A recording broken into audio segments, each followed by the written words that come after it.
South India shopping mall, the wedding మంత్ర, సరికొత్త wedding collection, south India shopping mall.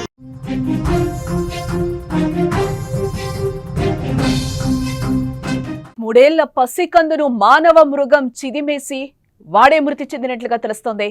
Mylavaram జలాశయంలో మృతదేహం లభ్యమైంది. మృతుడు రహమతుల్లాగా కూడా పోలీసులు గుర్తించడం జరిగింది. గత నెల 23న మూడేళ్ల చిన్నారిని అత్యాచారం చేశాడు.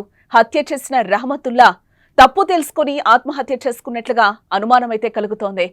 కడప జిల్లా మైలవరం మండలం కంబాల దిన్నెలో గత నెల 23న మూడేళ్ల చిన్నారిని అత్యాచారం చేసి హత్య చేసిన నిందితుడు దూదేకుల రహమతుల్లా ఆత్మహత్య చేసుకున్నాడు. బుధవారం మైలవరం జలాశయంలో అతడి మృతదేహాన్ని గుర్తించిన స్థానికులు పోలీసులకైతే సమాచారం ఇవ్వడం జరిగింది. జలాశయం ఒడ్డున ఉన్న దుస్తులను గుర్తించి అత్యాచార ఘటన నిందితుడిగా పోలీసులు అనుమానించారు. అనంతరం జమ్మలమడుగు ప్రభుత్వ ఆసుపత్రిలో శవ పరీక్ష చేయించాక దూదేకుల రహమతుల్లాగా నిర్ధారించారు. జమ్మలమడుగు మండలం మోరగుడిలో అతడి తల్లికి మృతదేహాన్ని అప్పగించేందుకు పోలీసులు వెళ్లగా ఆమెతో పాటు కుటుంబ సభ్యులు నిరాకరించినట్లుగా తెలుస్తోంది. తప్పనిసరి పరిస్థితుల్లో జమ్మలమడుగు పురపాలక సంఘం సిబ్బంది ద్వారా ట్రాక్టర్లో తరలించి దహన సంస్కారాలు పూర్తి చేశారు.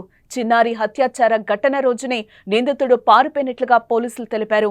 అప్పటి నుంచి గాలించిన జాడ తెలియరాలేదని అన్నారు. ఇదిలా ఉంటే నిందితుడి ఇంటిని జేసీబీతో నేలమట్టం చేశారు. కుటుంబ సభ్యులు, గ్రామస్తులు వెలివేయడం, పోలీసుల గాలింపుతో మానసికంగా ఒత్తిడికి గురై నిందితుడు ఆత్మహత్య చేసుకునుంటాడని పోలీసులైతే అనుమానం వ్యక్తం చేస్తున్నారు. ఇక ఇదే అంశానికి సంబంధించిన మరింత సమాచారం మా కడప ప్రతినిధి సుదర్శన్ రెడ్డి అందిస్తారు. ఎస్ సుదర్శన్.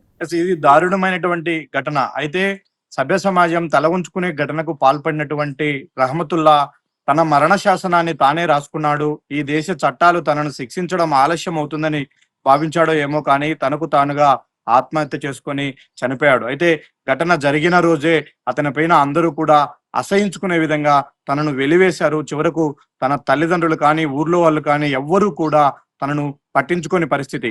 అప్పటికప్పుడు అతన్ని చితకబాది సంఘటన జరిగిన రోజు పోలీసులకు అప్పచెప్పారు. అయితే చాకచక్యంగా పోలీసుల నుంచి తప్పించుకు తిరుగుతున్నటువంటి రహమతుల్లా నిన్న జమ్మలమడుగు సమీపంలో ఉన్నటువంటి మైలవరం జలాశయంలో శవమై కనిపించాడు. జలాశయం గట్టునున్నటువంటి బట్టలను గుర్తించినటువంటి పోలీసులు బాడీని వెలికి తీశారు. పోస్ట్ మార్టం నిర్వహించిన తర్వాత అతను 3 ఏళ్ల బాలిక అత్యాచారం కేసులో నిందితుడు రహమతుల్లానే అని గుర్తించారు. వారి తల్లిదండ్రులకు పోలీసులు ఆ మృతదేహాన్ని అప్పగించడానికి నిన్న మోరగుడికి తీసుకెళ్లారు. అయితే ఆ తల్లిదండ్రులు మా కొడుకు ఆ సంఘటన జరిగిన రోజే చనిపోయాడని మేము భావించాము, కాబట్టి మాకు అలాంటి కొడుకు లేడు, ఆ మృతదేహం మా కొడుకుది కాదు అంటూ వాళ్ళు అతని శవాన్ని తీసుకోవడానికి కూడా తల్లిదండ్రులు ఇష్టపడలేదు. దీంతో పోలీసులు, మున్సిపాలిటీ వాళ్ళ సహకారంతో అతని దహన సంస్కారాలు నిర్వహించారు. అంటే సంఘటన జరిగిన మరుసటి రోజే ఆగ్రహానికి లోనేటువంటి గ్రామస్తులు ఆ నిందితుడి ఇంటిని జేసీబీతో కూల్చేశారు. అప్పటి నుంచి కూడా సామాజికంగా అతన్ని పూర్తిగా బహిష్కరించిన పరిస్థితి. ఇంతటి దారుణానికి, ఇంతటి నీచానికి పాల్పడినటువంటి రహమతుల్లాకు, అంటే ఒక వ్యక్తి మనిషిగా పుట్టి ఎట్టి పరిస్థితుల్లోనూ ఏ స్థితిలోనూ చేయకూడని తప్పు చేసినటువంటి రహమతుల్లాకు ఈ దేశ చట్టాలు ఎలాంటి శిక్ష వేస్తాయా అని అందరూ కూడా ఆసక్తిగా చూశారు. అయితే తనకు తానే మరణ శాసనం రాసుకుని తను చేసిన తప్పును అంగీకరించాడు. ఇలాంటి తప్పు మరొకరు చేయవద్దు, జీవితాన్ని అర్ధాంతరంగా నాశనం చేసుకోవద్దంటూ కూడా చివరికి తనొక సందేశం ఇచ్చి వెళ్ళిపోయిన పరిస్థితి కనిపిస్తూ ఉంది. అయితే ఇంతటి దారుణ సంఘటనకు సంబంధించి పోలీసులు కూడా, స్థానికులు అందరూ కూడా ఉలిక్కిపడినటువంటి పరిస్థితి. ఆ రోజు నుంచి కూడా అతన్ని శిక్షించడం కోసం పోలీసులు అన్ని విధాలుగా కేసును ప్రిపేర్ చేస్తున్న ప్రయత్నంలోనే అతను తప్పించుకొని పారిపోయాడు. అప్పటి నుంచి కూడా పోలీసులు ముమ్మరంగా అతని కోసం గాలించారు. ఇటు తలదాచుకోవడానికి ఇంటికి వెళ్ళలేక, అటు ఎక్కడ బంధువుల దగ్గరికి వెళ్ళలేక, ఎక్కడ ఎవరికి సమాజంలో తన ముఖం చూపించలేక ఈ కొద్ది రోజుల పాటు అక్కడక్కడ తలదాచుకున్నటువంటి రహమతుల్లా చివరకు మైలవరం డ్యాములో దూకి ఇక తాను బతకడం వేస్ట్ అని నిర్ణయించుకొని ఆత్మహత్య చేసుకున్నట్టుగా తెలుస్తూ ఉంది. నిన్న పోలీసులు అతని మృతదేహాన్ని తీసి పోస్ట్ మార్టం నిర్వహించిన తర్వాత ఇది రహమతుల్లా బాడీనే అని గుర్తించారు. చివరికి వారి తల్లిదండ్రులు అతని మృతదేహాన్ని తీసుకోవడానికి కూడా ఇష్టపడినటువంటి పరిస్థితి. ఇది చాలా గొప్ప సందేశాన్ని ఇస్తుంది. సంఘటన జరిగిన రోజు ఎంతటి నీచమైనటువంటి సంఘటన, ఇలాంటిది మరెవరికి జరగకూడదు అని ప్రజలందరూ కూడా ఏదైతే భయభ్రాంతులకు గురయ్యారో ఈ రోజు తన మరణ శాసనాన్ని తానే రాసుకున్న రహమతుల్లా సంఘటన గురించి కూడా అంతే ప్రజలు చర్చించుకుంటూ ఉన్నారు. ఎస్, తనకు తాను చనిపోవాల్సినంత నీచమైనటువంటి దుర్మార్గమైనటువంటి పని చేశాడు. ఇంతటి దారుణానికి ఒడిగట్టిన తర్వాత తనను ఏ చట్టాలో, ఏ పోలీసులో, ఏ వేరే వ్యక్తులు శిక్షించాల్సిన అవసరం లేదు. తన తప్పు తాను తెలుసుకున్న నాడు తానే చనిపోవాలని ఏ వ్యక్తి అయినా నిర్ణయించుకుంటాడు. రహమతుల్లాకు కూడా ఈ కొద్ది రోజుల్లోనే ఆ జ్ఞానోదయం అయింది.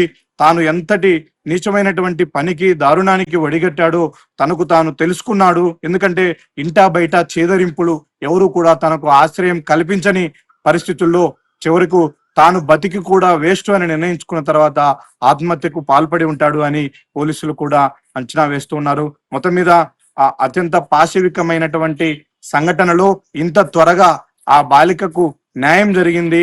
ఎస్ సుదర్శన్, అంటే నిందితుడే పశ్చాత్తాపంతో చనిపోయిన పరిస్థితి కనిపిస్తుంది. పాప తల్లిదండ్రులు ఈ ఘటనకు సంబంధించి వారు ఏమైనా మాట్లాడడం జరిగిందా? వాళ్ళు సంఘటన జరిగిన రోజు నుంచి కూడా 3 ఏళ్ల ముక్కుపచ్చలారని పసిపాపను, తమ పాపను పొట్టన పెట్టుకున్నటువంటి రహమతుల్లాను కఠినంగా శిక్షించాలి, ఆ రోజే తమకు అప్పగించాలి, తామే కొట్టి చంపుతామంటూ కూడా బంధువులు, గ్రామస్తులు అందరూ ఆగ్రహం వ్యక్తం చేశారు.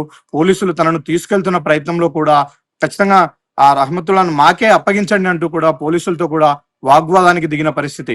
అయితే పోలీసులు ఎట్టకేలకు చట్టం ప్రకారం తనను తీసుకెళ్లారు. కానీ ఆవేశాన్ని అణుచుకోలేని బంధువులు, గ్రామస్తులు చివరికి తన ఇంటిని కూడా ధ్వంసం చేశారు. ఖచ్చితంగా ఇంతటి దారుణమైనటువంటి సంఘటనకు పాల్పడిన అతన్ని కఠినంగా శిక్షించాలని మొదటి రోజు నుంచి కూడా ఆ బాలిక తల్లిదండ్రులు చెప్తూనే ఉన్నారు. అయితే ఈ రోజు జరిగినటువంటి సంఘటనలో తాను చనిపోయాడు అని తెలిసిన తర్వాత ఎందుకు ఇంత క్షణికావేశంలో ఇంత మూర్ఖమైనటువంటి పని ఎందుకు చేయాలి, మాకెందుకు కడుపు కోతను మిగిల్చాలి, తన జీవితాన్ని ఎందుకు అర్ధాంతరంగా ముగించాలి అన్న ఒక చర్చ కూడా జరుగుతూ ఉంది. ఏది ఏమైనప్పటికీ, ఎవరు శిక్షించకపోయినప్పటికీ తన తప్పు తాను తెలుసుకొని చనిపోయాడు కాబట్టి మా పాపకు న్యాయం జరిగినట్టే అని వాళ్ళ బాలిక తల్లిదండ్రులు కూడా తమ అభిప్రాయం వెలుబుస్తూ ఉన్నారు. రైట్. కడప జిల్లా మైలవరం మండలం కంబాల దిన్నెలో గత నెల 23న 3 ఏళ్ల చిన్నారిని అత్యాచారం చేసి హత్య చేసిన నిందితుడు దూదేకుల రహమతుల్లా ఆత్మహత్యకు పాల్పడ్డాడు. బుధవారం మైలవరం జలాశయంలో అతడి మృతదేహాన్ని కూడా స్థానికులు గుర్తించి పోలీసులకైతే సమాచారం ఇవ్వడం జరిగింది. జలాశయం ఒడ్డున ఉన్న దుస్తులను గుర్తించి హత్యాచార ఘటన నిందితుడిగా పోలీసులు అనుమానించారు. టోటల్ గా ఇక్కడ మనం చూడొచ్చు, అంటే ఎవరో శిక్షించడం ఎందుకు, నేనే తప్పు చేశానని పశ్చాత్తాపంతోనే చనిపోయాడు నిందితుడని కూడా చెప్తున్న పరిస్థితి కనిపిస్తుంది. గత నెల 23న ఈ ఘటన చోటు చేసుకుంది. ఇప్పుడు ఆయన చనిపోయిన పరిస్థితి అయితే కనిపిస్తోంది. ఎస్, టోటల్ గా ఆయనకాయనే రియలైజ్ అయినట్టుగా కనిపిస్తుంది. నేను బతికినా కూడా శవంతో సమానం అనుకుని ఈరోజు ఆత్మహత్య చేసుకున్న పరిస్థితి అయితే కనిపిస్తోంది.